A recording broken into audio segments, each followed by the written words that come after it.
Los módulos didácticos con controladores lógicos programables del Laboratorio de Tecnología Industrial son módulos robustos listos para cualquier tipo de prueba. A pesar de ello, es importante darle mantenimiento cuando sea necesario, esto para que el tiempo de vida útil de los dispositivos que lo conforman sea más prolongado. Primero se empieza revisando si todos los fusibles están en buen estado, para evitar contratiempos al momento de automatizar una planta.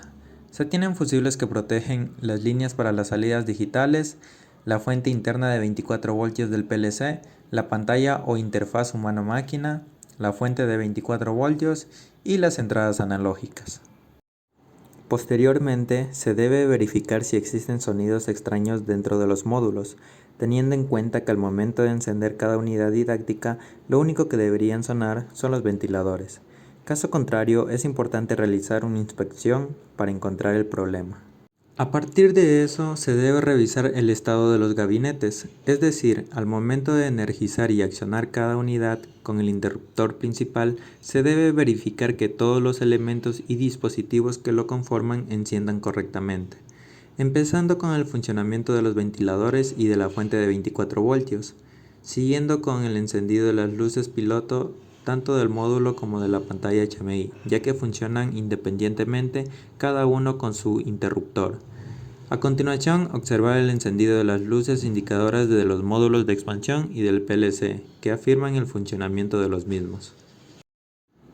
En caso de que un dispositivo o elemento no encienda, se debe verificar que las conexiones eléctricas estén funcionando correctamente. Es decir, se deben reajustar las tuercas y tornillos de los periféricos de entradas y salidas, ya que con el tiempo y manipulación suelen soltarse. De igual manera, se debe comprobar la continuidad de los cables. Este proceso resulta fácil, ya que cada cable viene etiquetado con su nombre respectivo. Algo opcional pero no menos importante es revisar el funcionamiento de las borneras, interruptores y pulsadores. En caso de estar dañadas, se deben reemplazar inmediatamente. Si se da el caso de que todo esté en orden y aún así no encienda algún dispositivo, se debe consultar con el tutor. En cuanto al mantenimiento de la interfaz humano-máquina, es importante saber que funciona a 24 voltios, los cuales fueron tomados de la fuente que se incorporó en cada unidad. La pantalla funciona con un interruptor independiente. Si se da el caso de que no encienda la pantalla, se debe revisar si el interruptor funciona. Caso contrario, sustituir. De igual manera, se deben revisar las conexiones eléctricas. Que existe un fusible que proteja la pantalla. En caso de que esté dañado, se debe revisar los datos técnicos de la pantalla donde indica el rango admisible de voltaje y la corriente que consume para dimensionar su protección. Un punto muy importante es utilizar un testeador de red para comprobar que los puertos de red estén funcionando correctamente, tanto de la pantalla HMI como del PLC. En caso de no funcionar, se debe reemplazar inmediatamente para empezar a cargar programas. Finalmente, con respecto a la pantalla HMI, se suele dar el caso de que pida actualizar su software, lo cual se tendrá que seguir los sencillos pasos que en la misma pantalla se indican.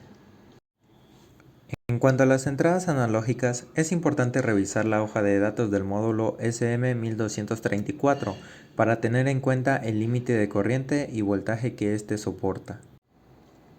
Es importante abrir la caja del acondicionamiento para poder regular los potenciómetros, los cuales indican los voltajes regulables, ya que a menudo se suelen dar caídas de tensión.